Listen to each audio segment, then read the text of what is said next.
बेटा क्वेश्चन आपके सामने है 104। ये कहता है at what pH of HCl solution will hydrogen gas electrode show electrode potential of minus of 0.118 volt. Hydrogen gas is bubbled at 298 kelvin and 1 atmospheric pressure.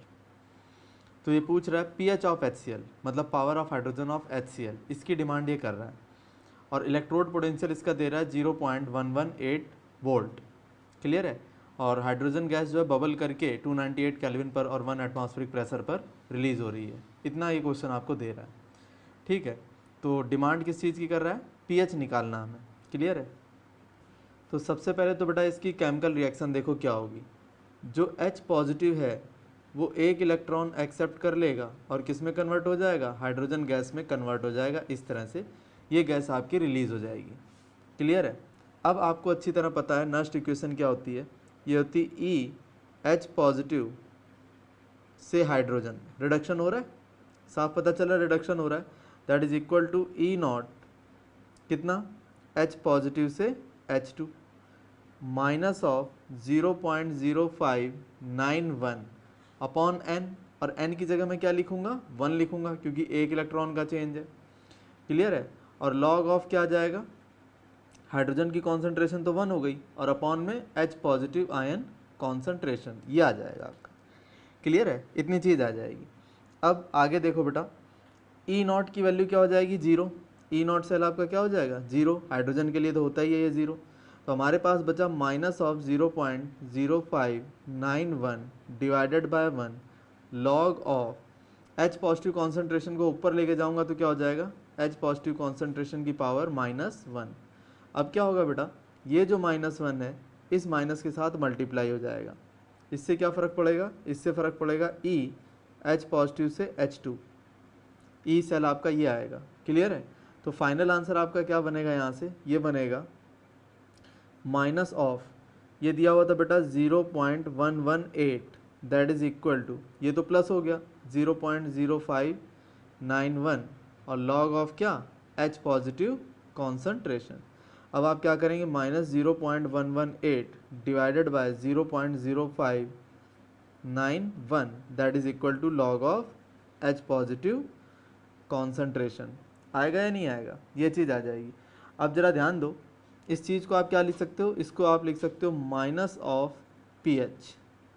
Formula होता है बेटा ये हो गया आपका क्या? माइनस ऑफ pH हो गया, power of hydrogen, minus of power of hydrogen. Formula होता है डायरेक्ट, आपका +1 में था ये, तो ये आपका इसमें कन्वर्ट हो गया। इस माइनस से माइनस कैंसिल हो गया, इससे ये डिवाइड हो गया 2। तो आपका pH कितना आ जाएगा? यहाँ से पावर ऑफ हाइड्रोजन आ जाएगी आपकी 2। Got the idea. तो अगर आपको सेल रिएक्शन के बारे में कोई आइडिया है तो आप आसानी के साथ इक्वेशन को कर सकते हो। सेल रिएक्शन क्या होती है हमारी? इसमें सेल रिएक्शन होती है बेटा ये H पॉजिटिव एक इलेक्ट्रॉन लेकर के हाइड्रोजन में कन्वर्ट हो रहा है। इसके बाद आपने नेक्स्ट इक्वेशन अप्लाई कर दी। ठीक है, E cell is equal to E naught cell minus 0.0591 upon n log of 1 upon H positive concentration. जो वैल्यूज़ पता थी वो पुट कर दी। E नॉट आपका हाइड्रोजन के लिए कितना होता है? 0 होता है। वो वैल्यू पुट करने के बाद आप इसको सॉल्व करते चले जाएंगे और आपका आंसर आ जाएगा। Got the idea. ऐसे करेंगे प्रॉब्लम को सॉल्व। ये क्वेश्चन देखो बेटा, आपके सामने एक क्वेश्चन कहता है a galvanic cell is constructed with Ag to Ag positive as 1 electrode and Fe+2 Fe+3 as the second electrode. Calculate the concentration of Ag positive ions at which the EMF of the cell will be 0। Very important, EMF of the cell कितना हो जाएगा? 0 हो जाएगा at equimolar concentration of Fe+2 and Fe+3 ions. दिया क्या क्या है? Ag plus से Ag मतलब रिडक्शन पोटेंशियल 0.80, Fe+3 से Fe+2 रिडक्शन पोटेंशियल कितना है? 0.77। ऑब्वियस सी बात है ये आपका क्या बन जाएगा? कैथोड, और ये आपका क्या बनेगा? एनोड बनेगा। इस बात में कोई दिक्कत नहीं। अब जरा दिमाग लगाओ, सेल रिएक्शन क्या होगी आपकी सेल रिएक्शन कैसे होगी ये बात हम चेक कर लेते हैं। तो जो एनोड है उसका तो ऑक्सीडेशन हो रहा है, इसका मतलब क्या हुआ? Ag जो है Fe+2 के साथ इस तरह से आएगा और किस में कन्वर्ट हो जाएगा? Ag प्लस में कन्वर्ट हो जाएगा और आपका यहाँ Fe क्या बन जाएगा? +3। ये कितना बन जाएगा? Fe+3 बन जाएगा। क्लियर है। Ag से Ag प्लस और Fe+2 से Fe+3। एक मिनट, ऐसे नहीं बेटा, ये आएगा आपका Ag प्लस से Ag आएगा। कितना आएगा? Ag प्लस से Ag आएगा और Fe+2 से Fe+3 आएगा। लेकिन तो इसमें तो फिर दोनों का ही रिडक्शन हो रहा है आपका, एक का रिडक्शन हो रहा है। ठीक है ठीक है, Ag प्लस का क्या हो रहा है, रिडक्शन हो रहा है, Ag प्लस का रिडक्शन हो रहा है, क्लियर है। और Fe+2 का आपका क्या दिखा रहा है, ऑक्सीडेशन हो रहा है। इसको जरा चेक कर लो, इसको जरा चेक कर लो, ये कैसे पता चलेगा किसका ऑक्सीडेशन किसका रिडक्शन। तो जो कैथोड बनता है बेटा उसका तो होता है ऑक्सीडेशन, तो इसका होना था ऑक्सीडेशन, इसका ऑक्सीडेशन होना था, और इसका क्या होना था, रिडक्शन होना था। तो बिल्कुल ठीक है, सॉरी उल्टा हो गया, जिसकी वैल्यू कम होती है वो एनोड बनता है।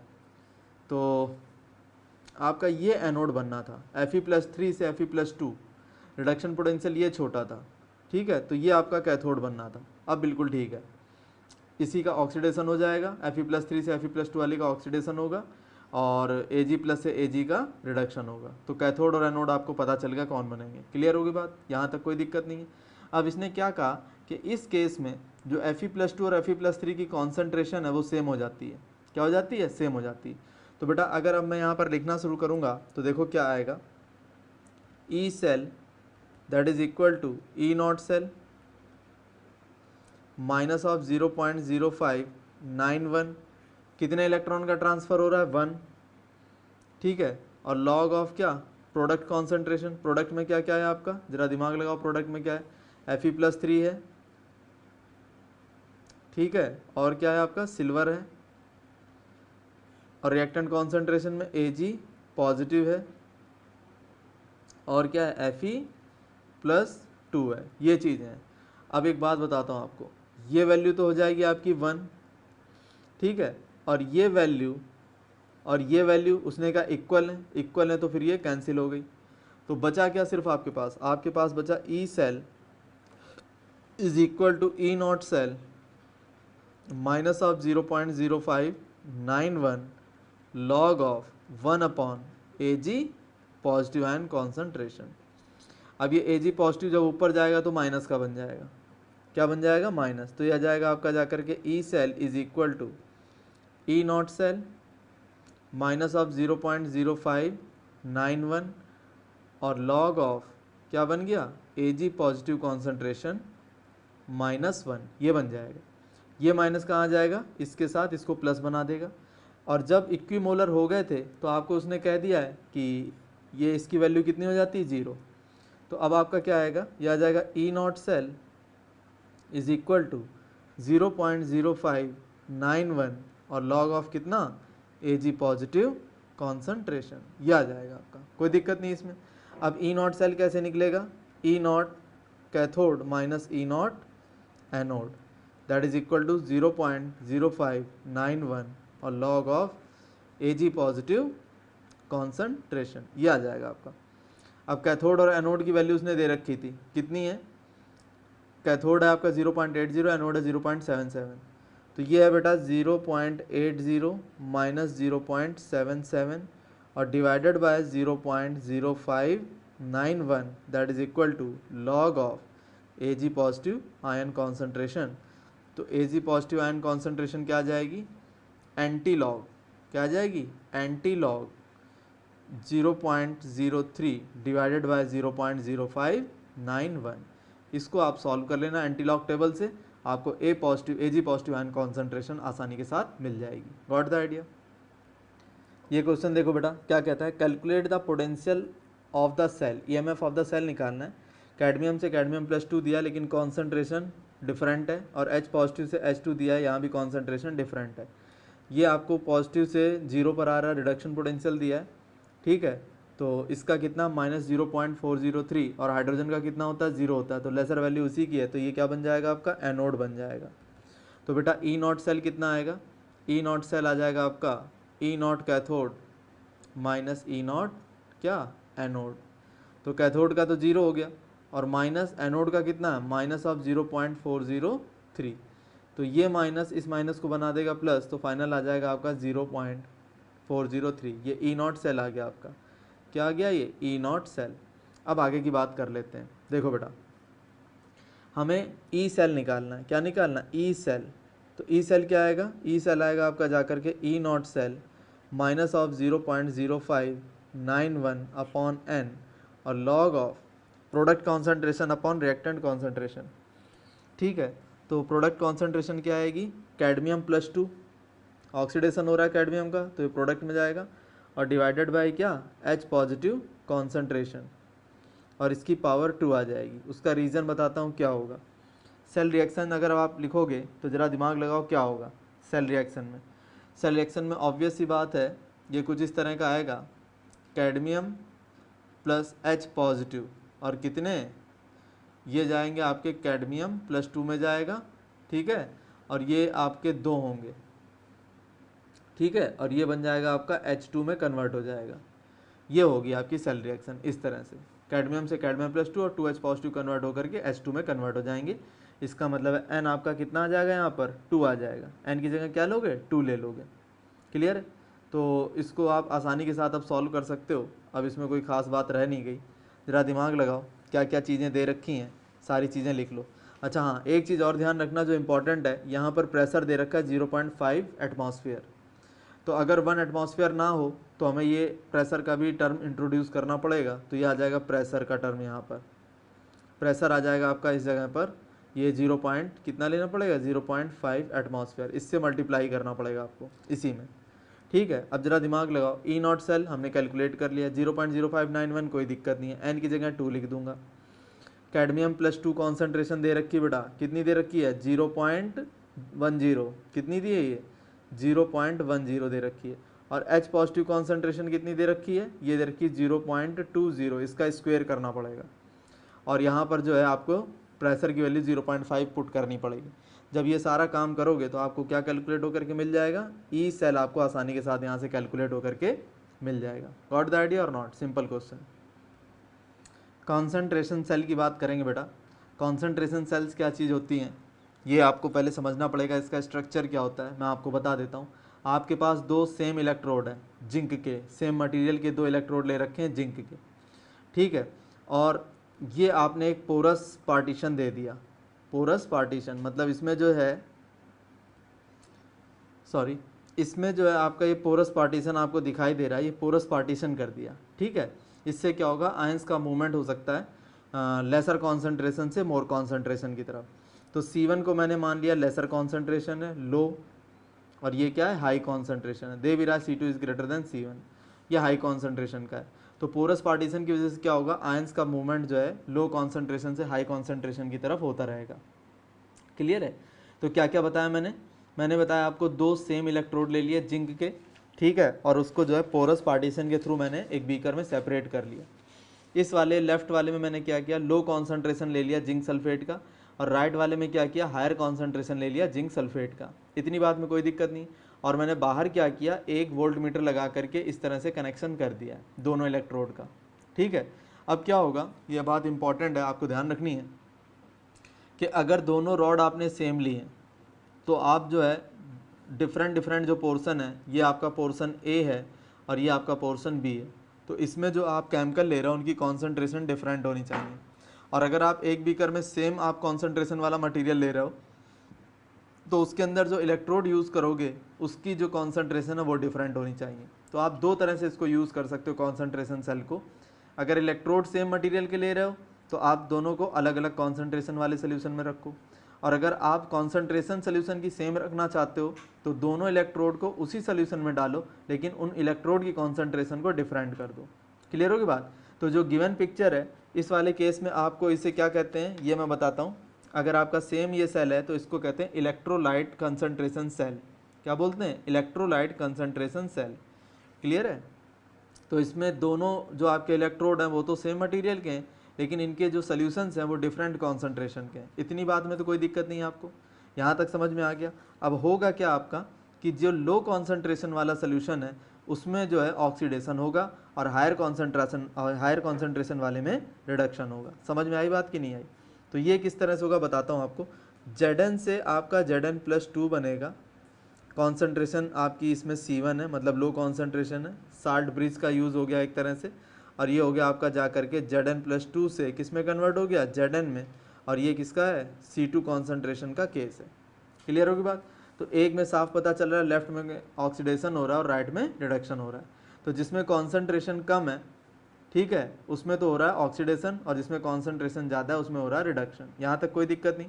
अब सेल रिएक्शन अगर लिखोगे तो क्या लिखोगे, जिंक सॉलिड है, ये Zn+2 में कन्वर्ट हो जाएगा, ठीक है, और इसकी कॉन्सेंट्रेशन C1 है और ये 2 इलेक्ट्रॉनों को रिलीज़ करेगा। अब ये जो Zn+2 था आपका C2 कॉन्सेंट्रेशन वाला, ये इन 2 इलेक्ट्रॉन को कंज्यूम कर लेगा और किस में कन्वर्ट हो जाएगा, जिंक सॉलिड में कन्वर्ट हो जाएगा। क्लियर होगी बात। तो ओवरऑल रिएक्शन क्या हो रही बेटा, Zn+2 जिसकी कॉन्सेंट्रेशन C2 है, ये किस में कन्वर्ट हो रहा है, Zn+2 जिसकी कॉन्सेंट्रेशन C1 है। क्लियर होगी बात। इस तरह से ओवरऑल रिएक्शन आई। अब जरा ध्यान दो इसमें क्या करना है वो बताता हूँ आपको।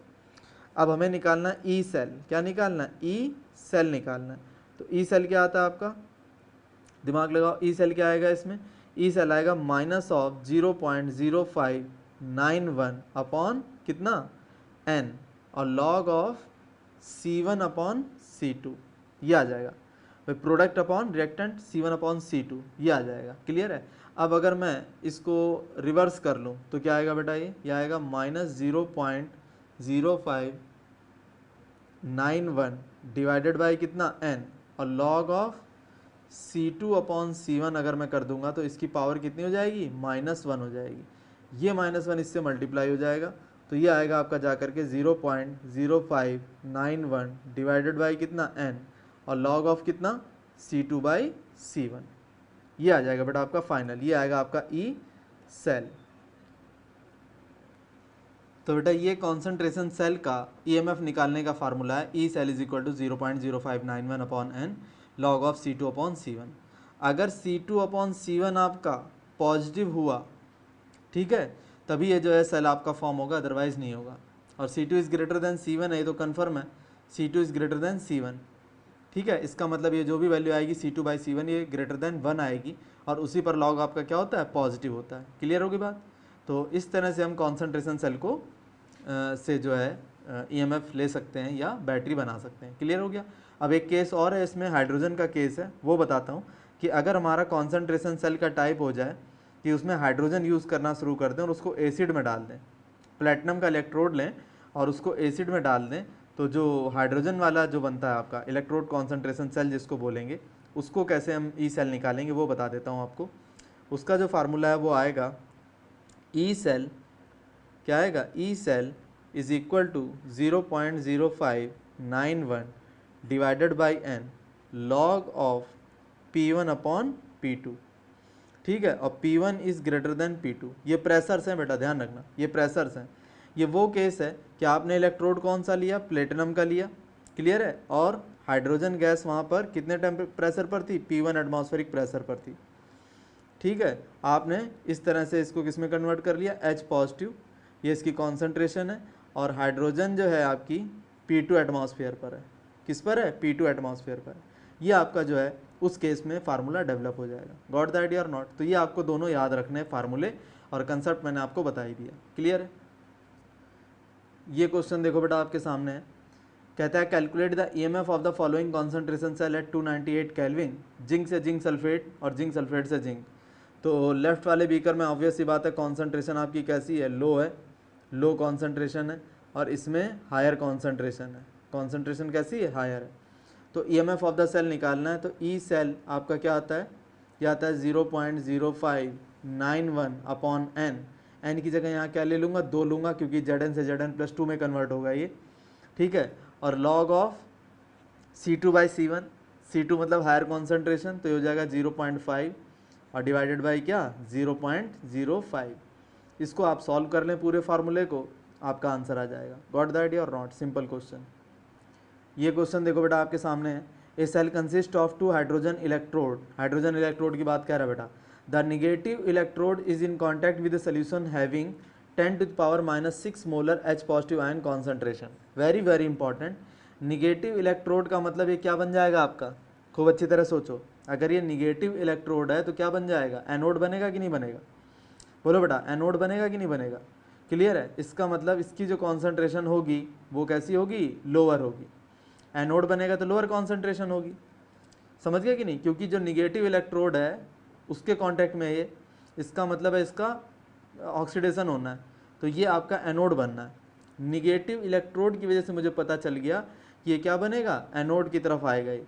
तो यहाँ से ये जो 10⁻⁻⁶ है मोलर H पॉजिटिव कॉन्सेंट्रेशन। अब इसमें कन्फ्यूज़न ये हो जाता ना आपको कि ये C1 बनाऊँ या C2 बनाऊँ। C1 आपका लोअर कॉन्सेंट्रेशन के लिए था, ये हायर कॉन्सेंट्रेशन के लिए था, तो हमें कैसे पता चलेगा कि 10⁻⁶ जो है C1 है या C2 है। तो ये बात आपको उससे पता चलेगी कि ये किस इलेक्ट्रोड के साथ कांटेक्ट में है। अगर ये निगेटिव इलेक्ट्रोड के साथ कांटेक्ट में है तो ये C1 बनेगा।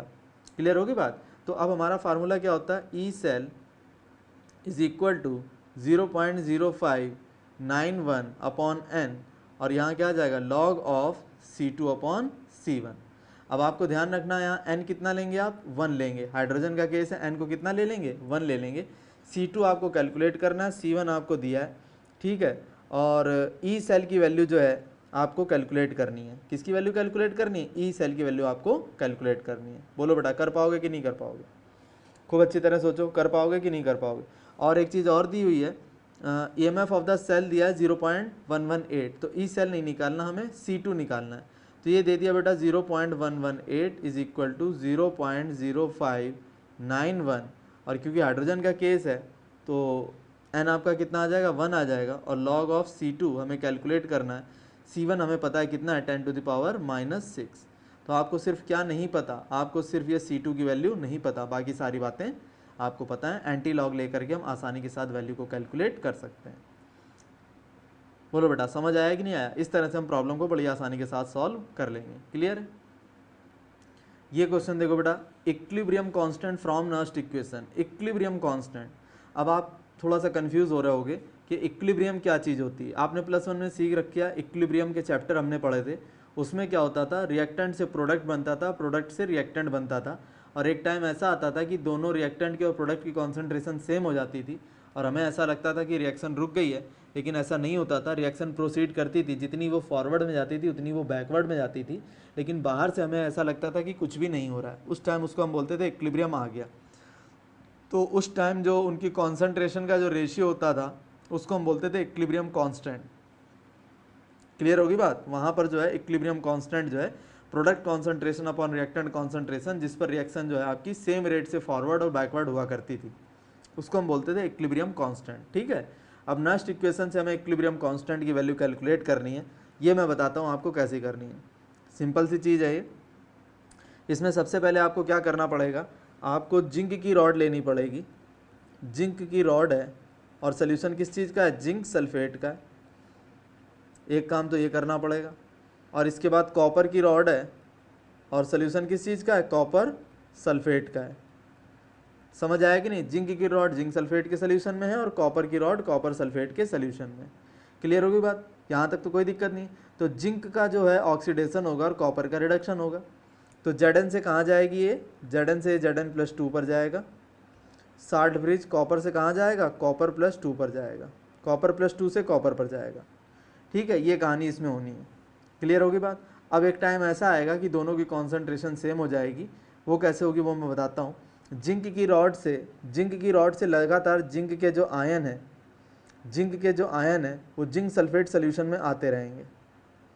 ठीक है, ये लगातार इसके अंदर आते रहेंगे। इसमें क्या होगा, इसमें उल्टी कहानी हो जाएगी। जो कॉपर सल्फेट ने कॉपर आयन दिए थे वो जा कर के रॉड पे डिपॉजिट हो जाएंगे। रॉड पर क्या हो जाएंगे, डिपॉजिट हो जाएंगे। तो ये जो है कॉपर सल्फेट जो है आपका, इसकी कॉन्सेंट्रेशन डिक्रीज़ करती जाएगी। Very very important. Copper sulphate की जो कॉन्सेंट्रेशन है वो डिक्रीज़ करेगी और जिंक सल्फेट की जो कॉन्सेंट्रेशन है वो इंक्रीज़ करेगी। समझ में आ गई बात।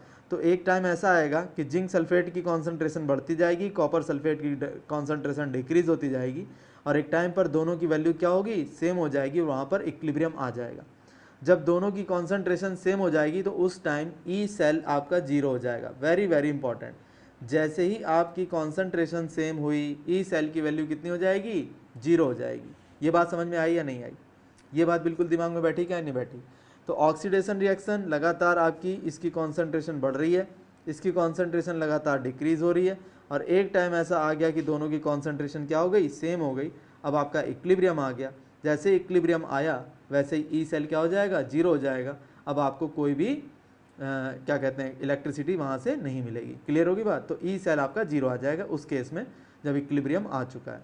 यहाँ तक कोई दिक्कत नहीं है। ये आपको डायग्राम बनाना पड़ेगा, ये डायग्राम आपको बनाना पड़ेगा। अब आगे की बात करते हैं बेटा। देखो ये कैलकुलेट कैसे होता है ये बता देता हूँ। देखो बेटा, हमें क्या करना है, हमें करना है Zn+2 आपका एक्वस सोल्यूशन में आ रहा है, और जो कॉपर+2 है वो आपका कहाँ जा रहा है, वो भी एक्वस सोल्यूशन में ही है, और ये चीज़ क्या है, Kc के इक्वल आ जाएगी। और इस केस में जैसे ही इक्विलिब्रियम आया, ई सेल कितना हो जाना है आपका, 0 हो जाना है। इस बात में तो कोई दिक्कत नहीं, ई सेल आपका कितना हो जाएगा, 0 हो जाएगा।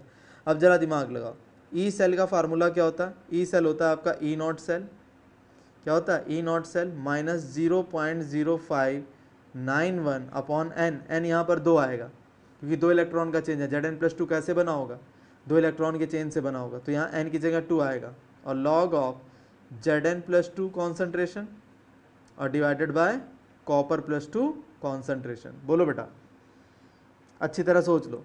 एक्वस में इक्विमोलर भी ले लो, इसको क्या ले लो, इक्विमोलर, इक्विलिब्रियम ले लो, सॉरी इक्विमोलर नहीं, इक्विलिब्रियम पर है ये, ठीक है। और इस चीज़ को क्या बोल दोगे, Kc, इस पूरी वैल्यू को क्या बोल दोगे आप, Kc बोल दोगे, यही तो ऊपर लिखा हुआ है। तो अब ये क्या बनेगा आपका, ई सेल तो 0 हो गया, ये क्या आ गया, E naught cell minus 0.0591 divided by 2 और लॉग ऑफ क्या, Kc, क्या आ गया, ये लॉग ऑफ Kc आ गया। क्लियर है। या फाइनल आप इसको क्या लिख सकते हो, इसको आप लिख सकते हो E naught cell is equal to 0.0591 divided by 2, या जनरल अगर मैं कहूँ तो n लिख दूंगा लॉग ऑफ Kc। अगर मैं जनरल में लेता हूँ इसको, जनरल में, तो 2 की जगह क्या ले लूँगा n ले लूँगा। समझ में आया कि नहीं आया, 2 की जगह मैं n ले लूँगा और ये मेरी फाइनल वैल्यू आ जाएगी। समझ में आया कि नहीं, ये मेरी फाइनल वैल्यू आ जाएगी। ये मैं यहाँ से इक्विलिब्रियम कांस्टेंट Kc की वैल्यू को कैलकुलेट कर सकता हूँ with the help of E naught cell.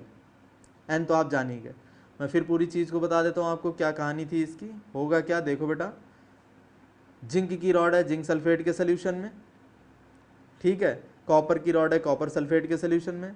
Zinc की रॉड का लगातार ऑक्सीडेशन होता रहेगा, वो जिंक आयन को कहाँ भेजता रहेगा, सोल्यूशन के अंदर, तो जिंक सल्फेट का जो कॉन्सेंट्रेशन है वो इंक्रीज करता जाएगा। क्लियर है। और राइट वाले बीकर में क्या होता था, कॉपर सल्फेट जो है कॉपर आयन देगा आपको, वो कॉपर आयन लगातार क्या होंगे, इलेक्ट्रॉन को कंज्यूम करके रॉड पर डिपॉजिट होते चले जाएंगे, तो कॉपर सल्फेट सोल्यूशन की जो कॉन्सेंट्रेशन है वो डिक्रीज होती चली जाएगी। एक टाइम ऐसा आएगा कि ऑक्सीडेशन वाले की जो है कॉन्सेंट्रेशन बढ़ती चली जाएगी और रिडक्शन वाले की कॉन्सेंट्रेशन डिक्रीज होती जाएगी, और एक टाइम पर दोनों की वैल्यू सेम हो जाएगी, वहाँ इक्विलिब्रियम आ जाएगा। और जैसे इक्विलिब्रियम आएगा तो ई सेल की वैल्यू कितनी हो जाएगी, 0। ई सेल की वैल्यू 0 होने के बाद आपको क्या करना है, सिंपल, Zn+2 कॉन्सेंट्रेशन कॉपर+2 कॉन्सेंट्रेशन, इसको क्या बोल दूंगा, equilibrium constant that is Kc, ये होता है ये product concentration upon reactant concentration. तो ई सेल का फार्मूला लगा दिया, नेक्स्ट इक्वेशन मैंने अप्लाई कर दी, E cell is equal to E naught cell minus 0.0591 upon 2 in the case of Zn+2 and copper, log of product concentration upon reactant concentration. इस case में E cell को क्या लिख दूंगा, 0 लिख दूंगा। 0 लिखने के बाद क्या आएगा आपका, E naught cell minus 0.0591 upon 2 log of Kc। ये किस केस में आ रहा है, ये आ रहा है आपका पर्टिकुलर केस में। और अगर जनरल बात करूंगा तो जनरल बात में आपको यहाँ 2 की जगह क्या लेना है, n लेना है, तो E naught cell is equal to 0.0591 log of Kc, ये आ जाएगा। क्लियर होगी बात। अब Kc का सिग्निफिकेंस क्या है ये भी आप समझ लो। अगर Kc की वैल्यू मोर है, अगर आपकी Kc की वैल्यू ज़्यादा आ रही है, मान लो Kc आ रहा है आपका जा करके 3 × 10⁶ आ गया Kc, इसका मतलब है Kc की वैल्यू हाई है। Kc की वैल्यू हाई का मतलब क्या हुआ, Kc हाई है, Kc होता है क्या आपका, Kc होता है product concentration upon reactant concentration, यही तो होता है। और Kc की वैल्यू अगर हाई आ रही है, इसका मतलब आपके पास प्रोडक्ट ज़्यादा आ रहा है, रिएक्टेंट कम आ रहा है। इसका मीनिंग क्या हो, अरे Kc हाई कब होगा, जब प्रोडक्ट ज़्यादा और रिएक्टेंट कम हो, ऊपर की वैल्यू मोर और नीचे की वैल्यू लो हो। ये मोर और ये लो जब होगा तभी तो Kc ज़्यादा आएगा। और प्रोडक्ट ज़्यादा रिएक्टेंट का मतलब रिएक्शन ज़्यादातर प्रोडक्ट की तरफ प्रोसीड कर रही है, प्रोडक्ट ज़्यादा बन रहा है, इसका मतलब रिएक्शन करीब करीब कंप्लीट होने को है।